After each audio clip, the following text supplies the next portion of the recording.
pessoal, sou Cleidiana Ramos, sou jornalista, doutora em antropologia e produzo conteúdos de memória para os canais do Grupo à Tarde. Eu sou Priscila Dória, jornalista e repórter do Grupo à Tarde. Nós estamos aqui na seção Arena à Tarde do Projeto REC. Aqui nessa seção a gente destaca materiais que formam aqui o acervo do SEDOC à Tarde, principalmente reportagens e fotografias.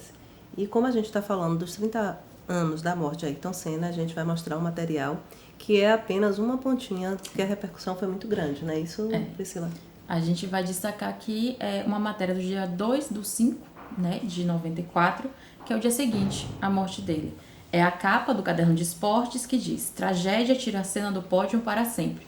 E uma coisa que vale destacar, né, nessa matéria em especial é essa foto, que uma das muitas imagens que tem, né, daquele dia, em que ele já parecia muito pensativo, assim, tava um comportamento assim que aparentemente era meio estranho para quem via de fora. E é interessante também que essa matéria destaca o seguinte, que naquele GP, naquela corrida em especial, alguns dias antes, no treino de sábado, um atleta austríaco havia morrido, um piloto havia morrido no treino.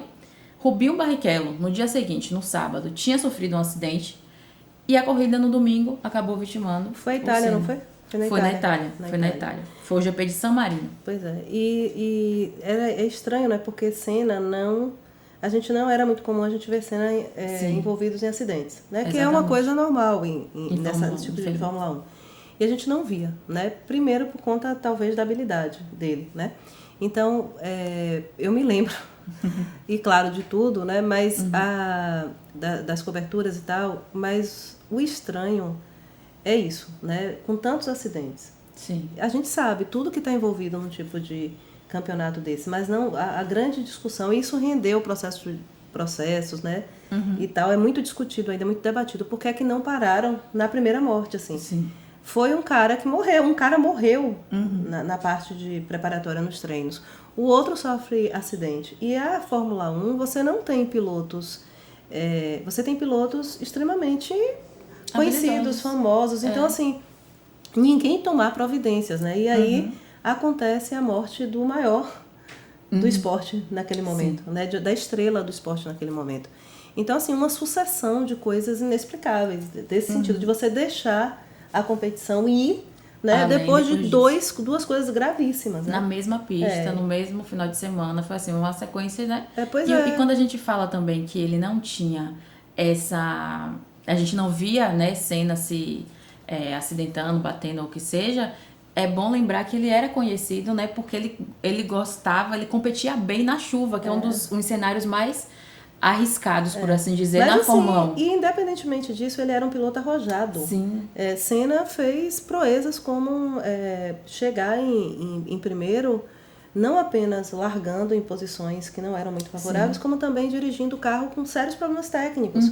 Então, assim, ele era um piloto arrojado, uma figura que não media, digamos assim, né? Responsável, claro, né? Ele tinha um comportamento irrepreensível, né?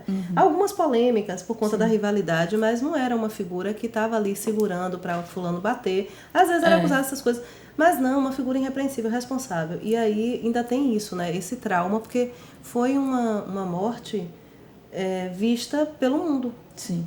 Ao vivo. Em tempo real, né? E ali você vê o cara, né, bater daquela forma violenta, porque não tem batida em Fórmula 1, não tem acidente. O dele foi a 250 km por hora, pois mas uma curva. Ver o cara ali, né, aquele piloto bater, e ele não se mexia, ele não saía. Então já começou todo mundo a especular, né, no caso da transmissão da Rede Globo, né? Sim. Começar a especular, tem alguma coisa estranha. E de repente tirarem o cara, levarem e chegar a notícia, o cara morreu.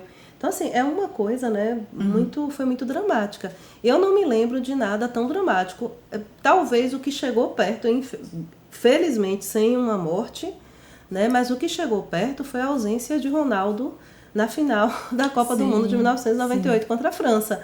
Então, ninguém sabia o que é que tinha acontecido. Simplesmente a estrela da seleção brasileira não aparece para a final mais esperada de todos os tempos, porque do outro lado tá Zinedine Zidane e outras estrelas da França, e era na França, né, a final. E de repente o Ronaldo não aparece, e aí começou uma série de especulações, e depois a gente foi saber que a coisa foi muito grave, né? Até hoje ninguém sabe o que aconteceu com o Ronaldo, qual foi o motivo daquela convulsão que assustou todo mundo, mas a gente percebia pelo comportamento dos jogadores completamente apáticos, que tinha alguma coisa muito errada naquilo ali.